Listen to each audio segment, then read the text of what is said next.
Cześć, nazywam się Szymon i mam doświadczenie trwającego ponad połowę życia kryzysu psychicznego. Depresja, manie dysforyczne, zwane też stanami mieszanymi, ostre psychozy, słowem HAD typu pierwszego. HAD, czyli skrót od choroby afektywnej dwubiegunowej. Zapraszam Was na dzisiejszy pierwszy odcinek cyklu w miksie doświadczeń, w którym opowiem Wam o tym, do czego doprowadziła mnie psychoza.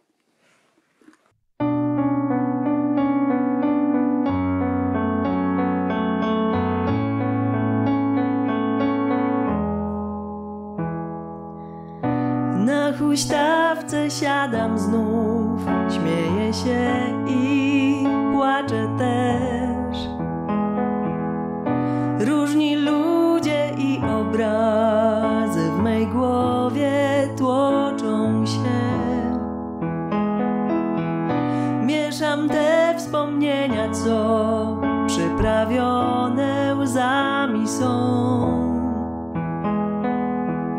Garnek myśli kipi wciąż, już nie mogę przykryć go. W miksie doświadczeń, w tyglu wydarzeń mielą się we mnie słowa i twarze. W miksie doświadczeń, w tyglu wydarzeń mielą się we mnie słowa i twarze. Psychoza to z greckiego psycheozis, czyli choroba duszy bądź choroba umysłu. W moim życiu przeżyłem dwie ostre psychozy, a kilkakrotnie byłem już w stanach, które zapowiadały wybuch takiej psychozy. Pod wpływem epizodów psychotycznych robiłem różne ekscentryczne rzeczy. Najpierw, kiedy byłem klerykiem, rozebrałem się publicznie, żeby stać się jak Pan Jezus nagi na krzyżu, upokorzony do granic wstydu. Po tym wydarzeniu nie wróciłem już do seminarium. Pozbyłem się potem jako osoba już po seminarium, spotykałem się z dziewczyną, w której byłem zakochany i z którą planowałem założyć rodzinę. I chciałem się oświadczyć. Oświadczyłem się, oświadczenia zostały przyjęte, natomiast potrzebowałem jeszcze dokupić pierścionek. No i pieniądze, które miałem na ten cel, w stanie psychozy oddałem do skarbony w jednym z warszawskich kościołów.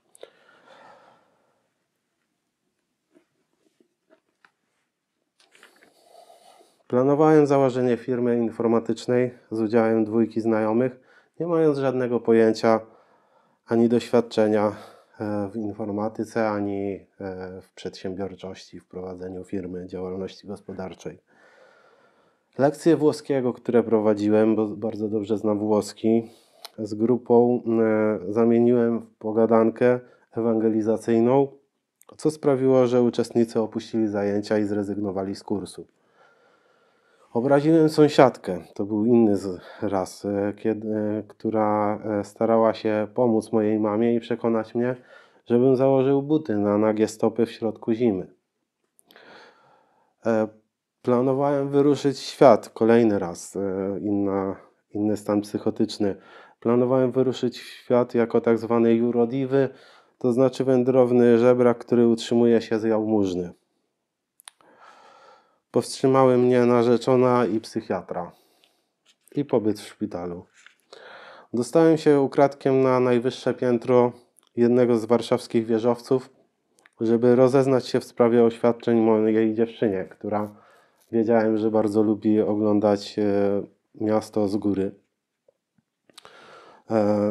Zostałem wyrzucony z budynku przez menedżera z informacją, że mam tam dożywotni zakaz wstępu. To są tylko jedne z wielu przypadków, które działy się w moich psychozach, a te psychozy są elementem mojego HAD-u, czyli psychoza to jest, powiedzmy, taki punkt na przestrzeni, na całej osi czasu, a ta oś czasu to jest właśnie choroba afektywna dwubiegunowa. W moim przypadku ona przebiegała w dość prosty sposób, bo taki łatwy do opisania, to znaczy bardzo długa depresja, trwająca od 15 roku życia, której takim wyrazem mocnym była próba samobójcza w 18 roku urodzin. Natomiast ona nic nie zmieniła w przebiegu depresji, bo cały czas tę depresję miałem. Tyle tylko, że zacząłem chodzić do psychologa. Uznałem swoją bezsilność wobec tej choroby, że to jest choroba prawdopodobnie, a nie tylko jakieś chwilowe obniżenie nastroju. Ale to trwało i trwało do 27 roku życia, kiedy miałem właśnie pierwszy epizod psychotyczny. Wówczas byłem po 5 roku seminarium duchownego. Wszystko wskazywało na to, że idę w kierunku bycia księdzem. Dużo rzeczy zostawiłem za sobą. Zostawiłem takie pragnienie założenia rodziny i szedłem w kierunku tego świadomie, w kierunku bycia księdzem. I właściwie po tych 5 latach to trudno mi było sobie wyobrazić, że wrócę do życia świeckiego i na nowo będę działał pod przymusem ekonomicznym, czyli będę musiał pracować, utrzymywać siebie, rodzinę i po prostu wykonywać jakąś taką zwykłą, powiedzmy zwykłą. Wtedy tak myślałem, nie chcę umniejszać żadnej pracy, tylko po prostu że też nie będę celibatariuszem takim, który czerpie z tego jakieś takie profity, że to jest jakiś prestiż, powiedzmy. Takie mam wrażenie, że głupoty gadam, ale takie było pewnie moje myślenie wtedy. I chodzi mi o to, że już byłem nastawiony na to, że zostanę tym księdzem. Oczywiście nie miałem tej gwarancji, bo na koniec to nie tylko moja wola, ale też Kościół decyduje.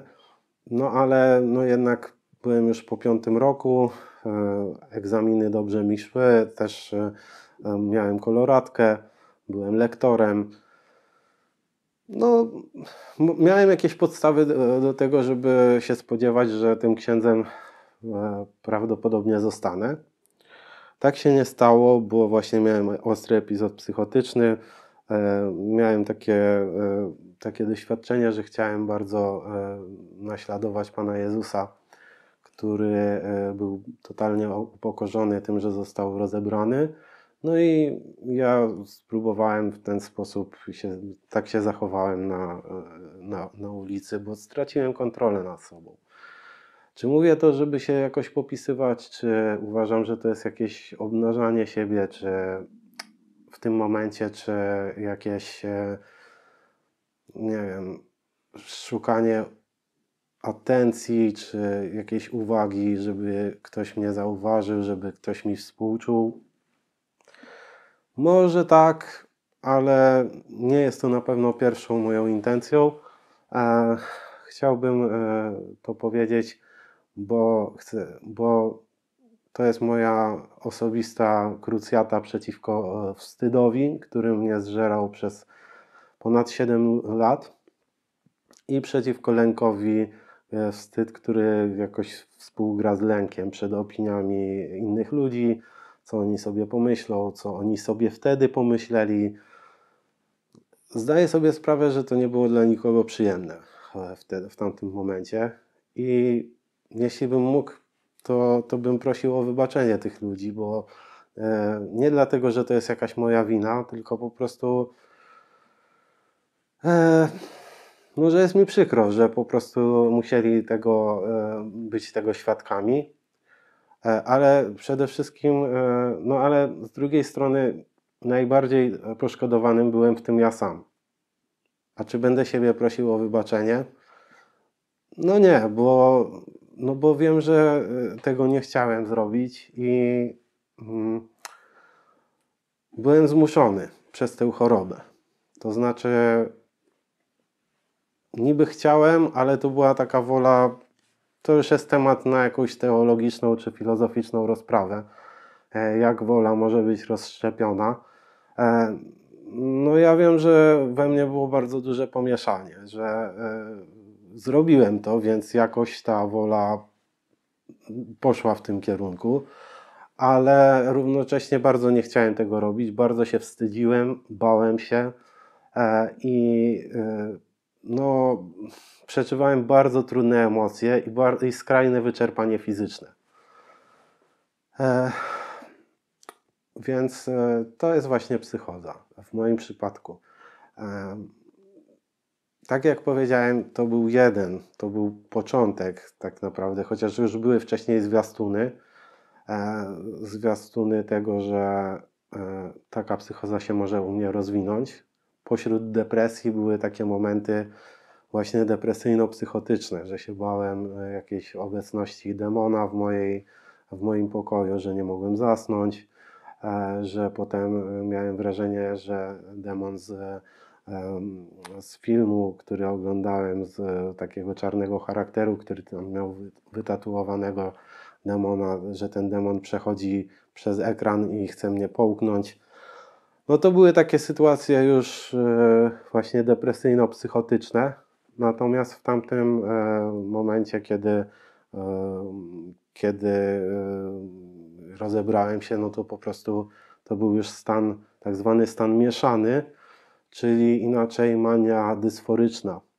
Ona nie ma nic wspólnego, znaczy nazwę ma wspólną z taką manią euforyczną, która polega na tym, że generalnie nastrój jest bardzo podwyższony, to znaczy można powiedzieć, że właśnie przeżywa się euforię, takie dużo, no można powiedzieć potocznie, że takie duże szczęście, jak po jakichś być może środkach psychoaktywnych, ale no i też duży napęd, duża kreatywność, duża pomysłowość, pewność siebie. To są tylko niektóre z objawów. Natomiast mania dysforyczna charakteryzuje się tym, że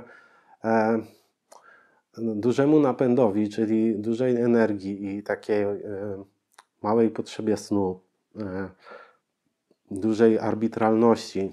Mówię teraz o sobie, bo nie wiem, czy akurat wszystkie objawy są charakterystyczne dla wszystkich osób, które mają ten typ HAD-u. U mnie to wszystko takie duży napęd, duże nakręcenie, można powiedzieć, organizmu, taka gonitwa myśli. To się wszystko łączyło z bardzo obniżonym nastrojem, czyli takim bardziej depresyjnym. To znaczy były takie momenty, że się śmiałem i płakałem, ale głównie właśnie płakałem, głównie miałem jakieś rozpaczliwe myśli samobójcze, myśli rezygnacyjne, jakieś takie różne przekonania na temat, takie negatywne na temat mnie samego, na temat Boga, który chce mi zrobić krzywdę, na temat duży lęk przed szatanem.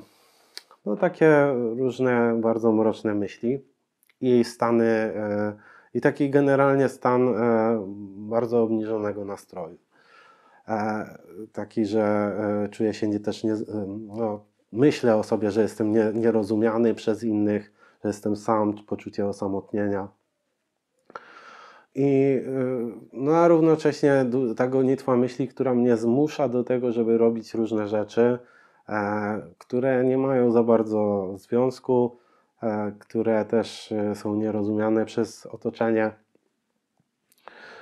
No i to już jest bardzo niebezpieczny stan. No, w moim przypadku on się skończył właśnie tak nieprzyjemnie dla mnie i dla wszystkich naokoło. Zamknięty zostałem na oddziale psychiatrycznym, odprowadzony przez policję. No i właściwie to zakończyło moją przygodę z seminarium. Już potem nie wróciłem do seminarium. Poznałem dziewczynę po jakimś dłuższym czasie i zacząłem się spotykać z nią i właśnie chciałem z nią założyć rodzinę. Natomiast tutaj też ten chat bardzo to utrudnił. No, właściwie to uniemożliwił, ponieważ no, znaczy nie chcę gdybać, tak, co by było, gdyby. Po prostu fakt jest taki, że co było z mojej strony, co było z jej strony. Z mojej strony w każdym razie to sprawiło, że to było niemożliwe do udźwignięcia. Relacja poważna, wzięcie na siebie odpowiedzialności wobec drugiej osoby. I niestety w takim stanie zaburzonym się oświadczałem, mając bardzo jakby nierealistyczne podejście do tego, bo nie miałem pieniędzy i no, te pieniądze ktoś mi podarował na pierścionek, a ja te pieniądze niestety, ale wrzuciłem do skarbony w jakimś kościele, bo wydawało mi się, że to jest jakiś bożek. I ja tego żałuję, bo nawet jeżeli nie żałuję, że dzisiaj moją żoną jest Honorata, jest zupełnie inna osoba, inna kobieta, ale żałuję, że się wtedy tak zachowałem, bo to musiało być bardzo bolesne dla tej osoby i bardzo niezrozumiałe, takie nieczytelne, czemu ja się w ten sposób zachowuję. A dzisiaj wiem, że to po prostu chat, że to po prostu myśli psychotyczne, urojenia. Czym są urojenia? Urojenia to nie jest to samo co omamy, bo omamy mamy dwojakiego rodzaju, to znaczy omamy słuchowe i omamy wzrokowe. Nie będę się wypowiadał na ich temat, ponieważ sam ich nie doświadczyłem, więc też nie wiem, nie jestem ekspertem tutaj. Natomiast urojenia jak najbardziej były moim udziałem i może jeszcze będą, bo nie mam jakiejś pełnej kontroli nad moim chadem.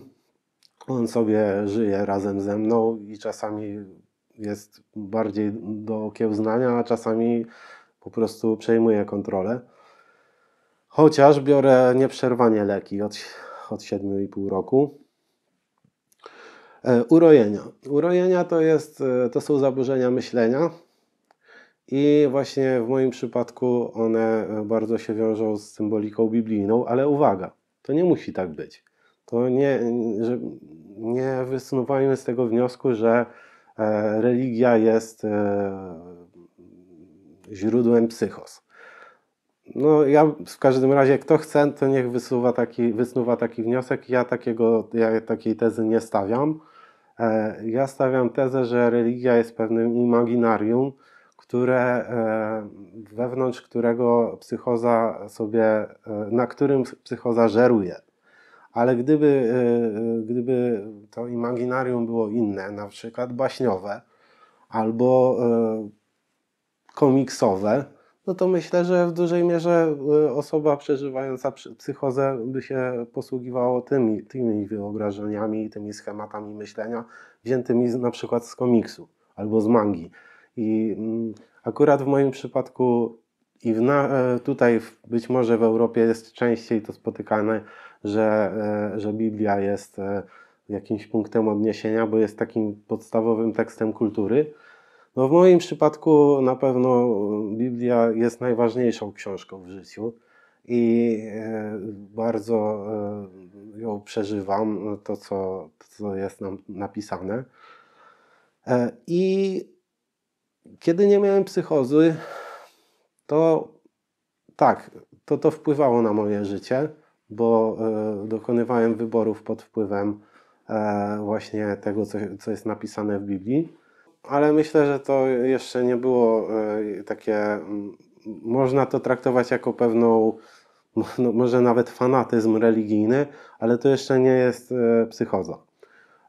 Psychoza to jest coś zupełnie innego, to znaczy kiedy tutaj już nie ma mowy o jakiejkolwiek wolnej woli, tylko po prostu jest się zniewolonym tym galimatiasem myśli, które się przeplatają i które dają wynik właściwie nie wiadomo jaki. To jest taki eliksir wybuchowy, który na pewno będzie właśnie skutkował wybuchem. No i nie wiem, to tyle na dzisiaj.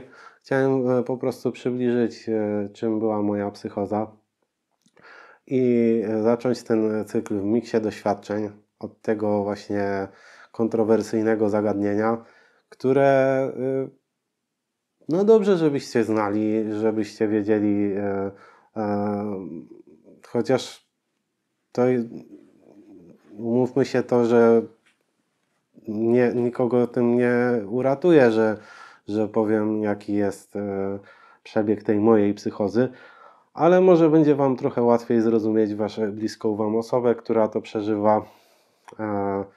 Może trochę łatwiej będzie Wam zrozumieć had, który sami macie, albo właśnie, no nie wiem, może łatwiej będzie się dogadać z lekarzem, jakoś znaleźć słowa na to, co sami przeżywacie, a lekarzowi może będzie łatwiej zrozumieć swoich pacjentów, którzy czasami nie mają właśnie siły albo umiejętności, żeby mówić o tym.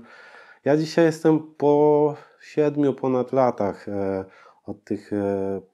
od tej pierwszej ostrej psychozy, od tych pierwszych sygnałów prodromalnych, czyli zwiastunów, to już takie 8-9 lat. No i miałem czas, żeby po prostu większość tego czasu zastanawiam się nad tym, co się tam działo. Czytam, chodzę na różne terapie, warsztaty.